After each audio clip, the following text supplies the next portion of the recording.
I guess it was around the middle of this past summer when I came across the phrase quiet quitting for the first time.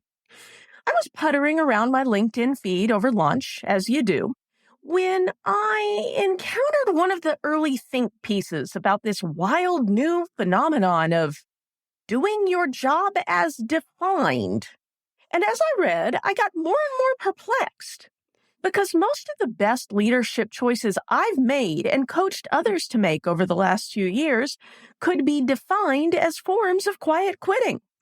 And the results in my practice and the feedback from those I've coached indicate that we're all the better for it.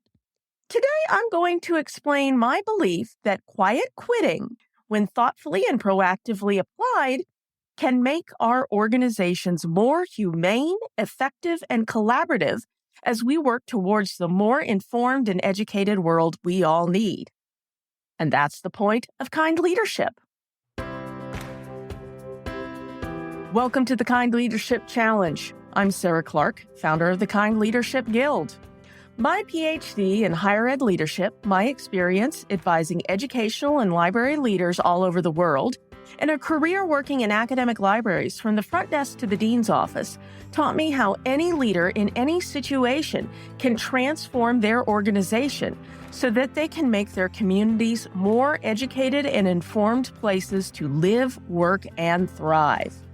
Kind leaders know how to make the tough decisions without becoming jerks. We grow our organization's impact without burning anyone out. And we've learned that when we stop controlling and start collaborating, the impossible becomes effortless. It all sounds pretty simple, but that doesn't mean it's not hard. So stick around for the next 10 minutes as I challenge you to part with perfection so you can build a better world. Let's start with the definition of quiet quitting. Per my not terribly thorough literature review, based mostly on chasing down citations from the Wikipedia entry, the term quiet quitting arose in early summer 2022 from a few viral TikToks.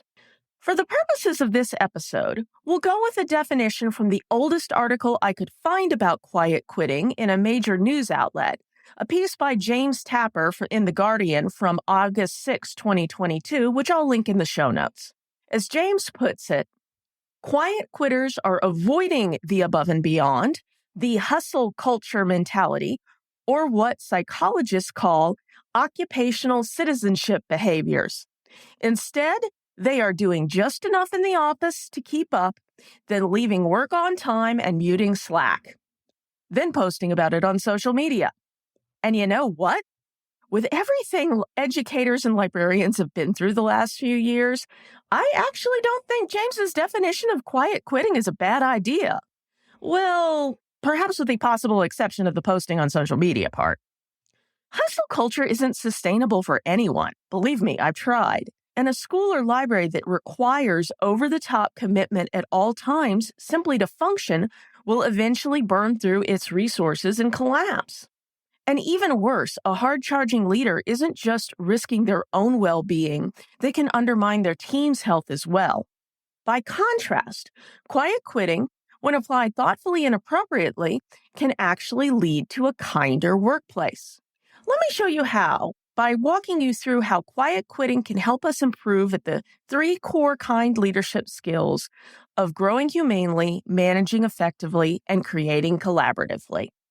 First, growing humanely. Some years ago, in the wake of one of my more epic post-hustle burnouts, a former boss observed that you can't run a marathon at full blast. You have to pace yourself so that you have gas in the tank for that sprint at the end.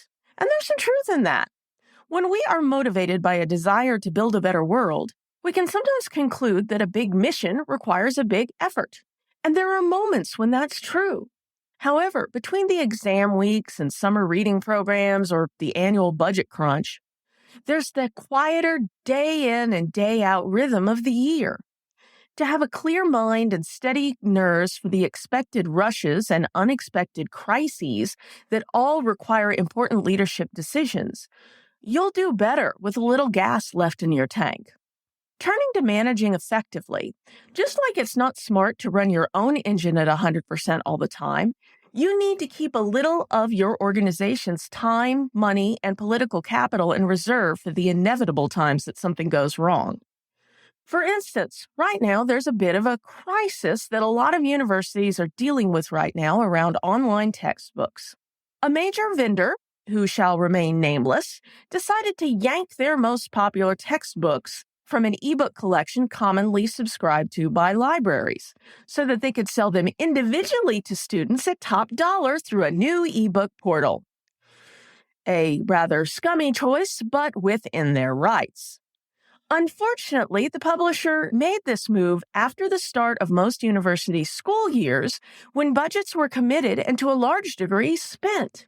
Now, universities or their students will have to scramble to either purchase these same books at a higher price, or faculty will have to scramble to change their syllabi after the start of the semester. That's time, money, and energy that will be hard to come up with unless you've had the good sense, and admittedly the privilege, to not commit every dollar and hour at your disposal. Finally, creating collaboratively. It's easy to think that a team practicing quiet quitting isn't going to be up for much in the way of creativity or strategizing.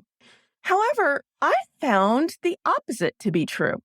When your workload gives you room to breathe and room to think, you have a chance to consider what can be done bigger or better or more efficiently.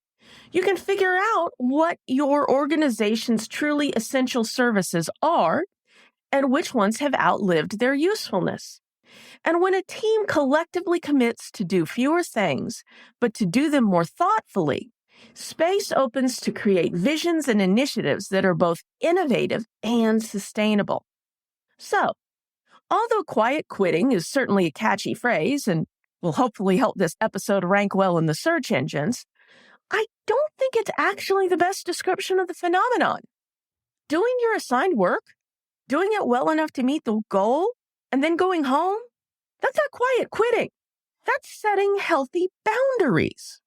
And all I know is that those healthy boundaries will create a more sustainable, less stressed organization that is equipped to better manage the unexpected crises and seize the surprise opportunities that always arise when you least expect them.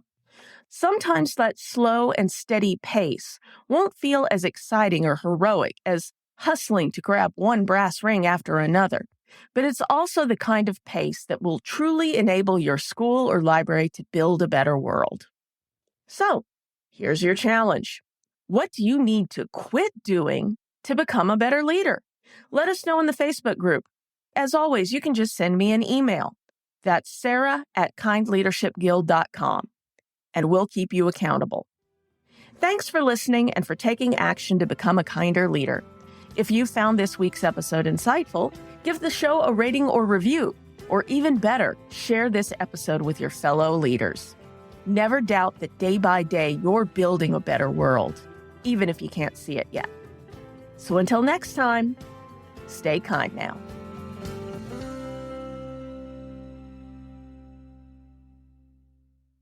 Oh, one last thing.